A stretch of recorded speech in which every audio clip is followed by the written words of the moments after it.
Ça fait bientôt 8 ans que je suis dans la production vidéo et 3 ans à temps plein. Et depuis le début de ma carrière, des erreurs, j'en ai fait des tonnes. Et dans cette vidéo, je te parle des 9 erreurs qui ruinent ta carrière en production vidéo. Je suis Yves Loïc, réalisateur et directeur photo basé à Sherbrooke, au Québec.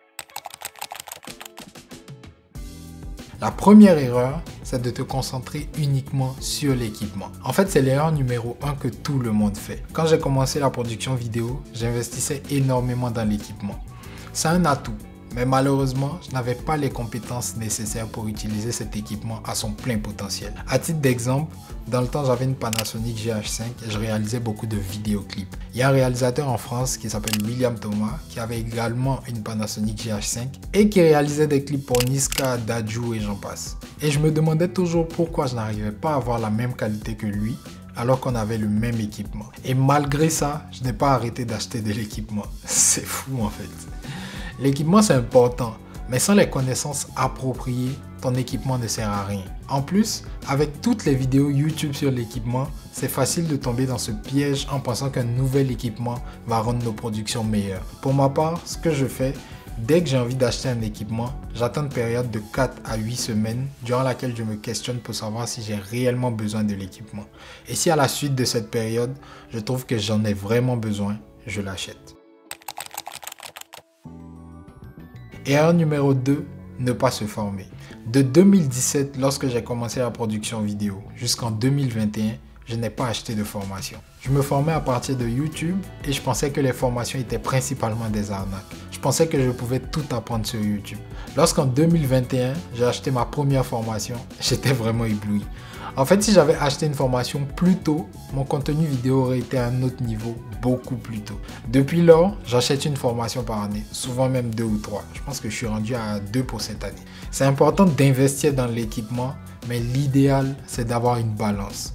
Investir autant dans l'équipement que dans la formation. Donc faire du 50-50 si vous pouvez. Et en faisant ça, tu t'assures en fait d'acquérir les compétences nécessaires pour utiliser ton équipement à son plein potentiel. Mais quel type de formation tu dois prendre? Pour ma part, depuis 2021, j'ai pris des formations sur le color grading, sur le marketing, la gestion d'entreprise et sur la production vidéo en général. J'écoute également des livres audio et des podcasts sur ces différents sujets. En tant que propriétaire d'une boîte de production, c'est important pour moi de maîtriser tous les aspects qui entourent mon entreprise. Au jour d'aujourd'hui, je suis à une étape où j'aimerais passer à un autre niveau, à de plus gros projets, donc j'investis dans des formations spécifiques à cette étape. Erreur numéro 3, ne pas avoir de niche. C'est sûr que quand on commence la production vidéo, c'est important de prendre le temps de découvrir le domaine, donc de faire différentes choses, des mariages, des événements, des vidéos promotionnelles, publicitaires et autres. Mais après quelques années, c'est très important d'arrêter de travailler au coup par coup sans te poser des questions sur ton positionnement et tes objectifs. Dans le monde des services, et oui, la production vidéo c'est un service, un généraliste aura rarement autant de succès qu'un spécialiste. Donc je prends l'exemple simple du monde des mariages. Il y a des personnes qui facturent des mariages à 2000 $ et il y en a pour le même type de mariage qui facturent 10, 15, 30 000 $. Et la raison est simple. La première personne est un vidéaste qui fait des mariages, des événements, de la pub, qui fait un peu de tout en fait. Et donc c'est un généraliste. Il est à peu près bon dans tous ces domaines-là. La deuxième personne est un spécialiste des mariages. Et ça se voit dans la qualité de ses vidéos, dans comment il se vend et dans son positionnement. Et donc les gens qui sont prêts à investir plus dans leur projet vont toujours aller chercher le spécialiste. Et les gens qui seront cheap iront vers le généraliste. Si ton objectif c'est de gagner le plus d'argent possible, tu as l'obligation de trouver une niche et d'être le meilleur dans cette niche. Tu dois définir clairement ton marché cible, ton style et tes objectifs à court, moyen et long terme. Erreur numéro 4, travailler en solo. Il est évident qu'il y a des projets qui peuvent se faire en solo, des petits événements, des petits projets vidéo et autres. Mais la production vidéo en soi est un travail d'équipe. Pour produire la meilleure vidéo possible, tu dois apprendre à travailler en équipe. Sur un gros projet, c'est impossible de discuter avec les acteurs tout en faisant la lumière, tout en opérant la caméra.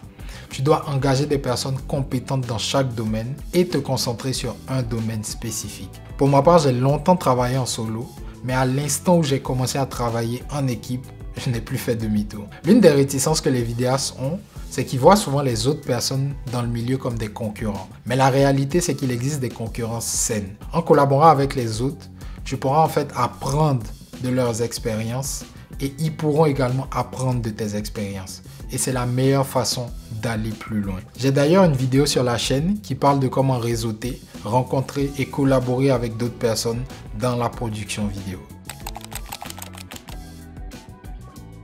Erreur numéro 5, sous-estimer les relations et le service client. Quand on se lance en vidéo, on est passionné par l'équipement, par les caméras, la lumière et par l'aspect technique. Et malheureusement, on oublie trop souvent qu'on travaille pour un client. Un jour, une cliente m'a dit qu'elle n'engagerait jamais quelqu'un avec qui elle ne pourrait pas aller prendre une bière. Et ça m'a vraiment fait réaliser qu'on ne vend pas juste une vidéo. On vend tout un service et on vend notre personne. Donc pour t'assurer un succès, c'est important d'être à l'écoute, de rassurer ton client, de communiquer clairement, de livrer les projets à temps et de proposer des solutions qui conviennent à ton client.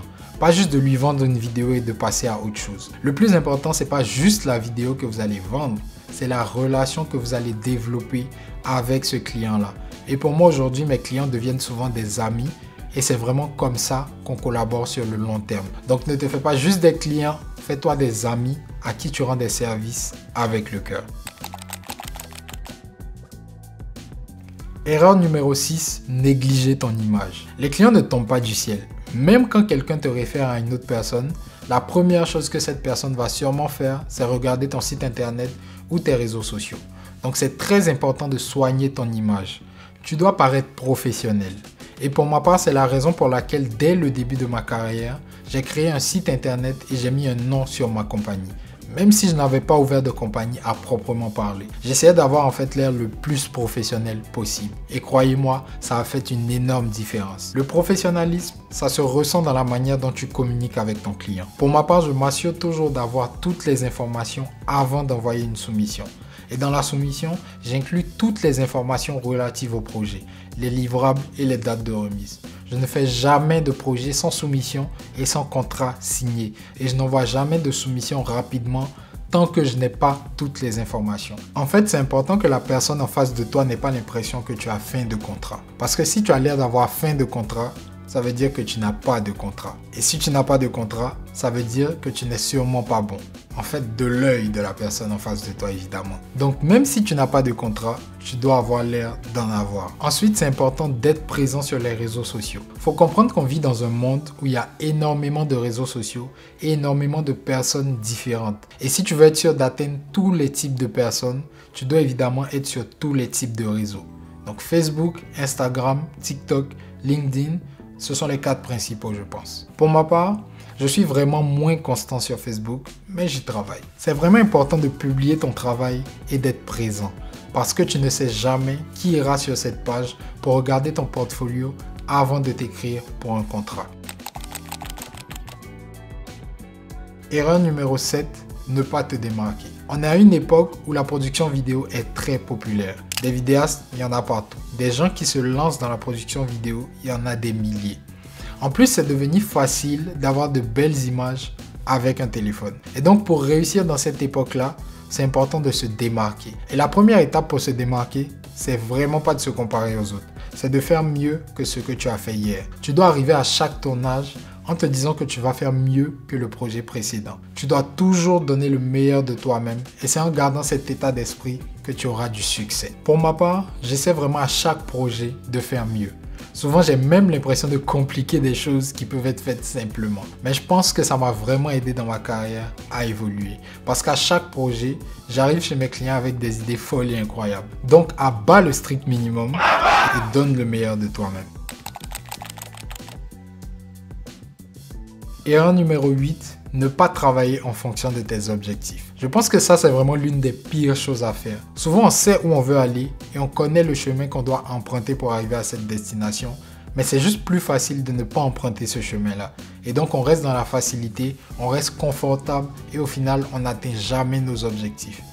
Je vais prendre un exemple clair. Mon objectif à moi au jour d'aujourd'hui, c'est de réaliser des gros projets publicitaires. J'ai eu la chance à date de réaliser des projets de taille moyenne, mais pas encore à la hauteur que j'aimerais. Mais comment faire en sorte que ces projets viennent à moi? Eh bien, c'est en réalisant des projets personnels de taille et de style similaires pour que quand les clients arrivent à moi, j'ai déjà l'expérience et des projets qui ont ce look très publicitaire. Donc, ça sera plus facile de cette façon d'obtenir ce type de contrat. Pour l'instant, j'estime que j'ai 1 ou 2 projets dans cette direction dans mon portfolio.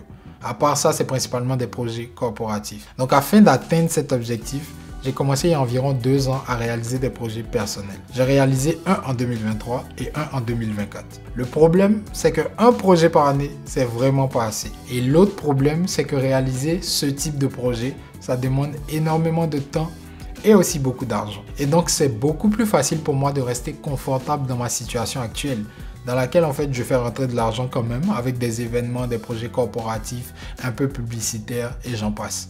Mais à long terme, cette stratégie ne sert pas mes objectifs de carrière. J'ai débuté cette année en me disant que j'allais travailler à 100% pour atteindre mes objectifs de carrière.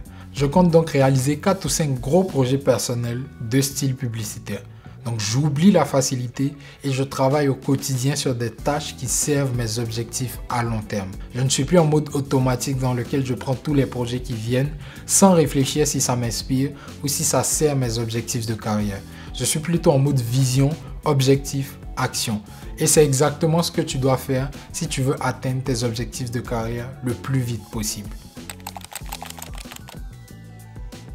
Erreur numéro 9 qui ruine ta carrière, ne pas structurer ton workflow. Énormément de personnes dans ce domaine travaillent à l'instinct, sans workflow structuré, ce qui fait perdre du temps et crée des erreurs. À titre d'exemple, je t'explique rapidement mon workflow en post-production. Lorsque je termine un projet et que je rentre chez moi, je vide immédiatement mes cartes mémoire et je mets en charge mes batteries, même si je n'ai pas de tournage le lendemain.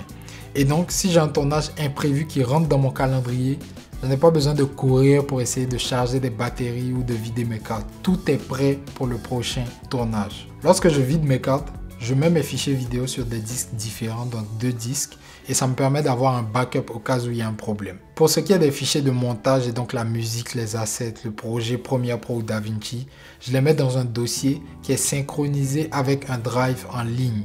Et donc à chaque fois que je fais une modification sur le projet, j'ai un backup qui se fait automatiquement. Donc si mon ordinateur plante ou si mon disque décide de me lâcher, j'aurai toujours les fichiers de montage et je n'aurai pas besoin de recommencer le montage. Bref, je vous passe tous les détails, mais c'est impératif d'avoir une structure à tous les niveaux pour être plus rapide et plus efficace. Une chose importante également, c'est d'être tout le temps en mode résolution de problèmes. Je donne un exemple très simple. À un moment de ma carrière, j'ai commencé à faire des projets plus gros et ça m'arrivait d'oublier de mettre un filtre Promise sur certains de mes objectifs pour certains plans. Et donc j'avais des plans qui avaient un filtre Promise et d'autres non. Ce que j'ai fait, c'est que sur ma shortlist, j'ai ajouté une case Promised. Et voilà, plus d'oubli. Si je suis en tournage et que je fais une erreur, je prends en note cette erreur et rendu chez moi, je m'assure de trouver la solution pour ne plus que cette erreur se répète. Et c'est comme ça dans tous les aspects de mon entreprise.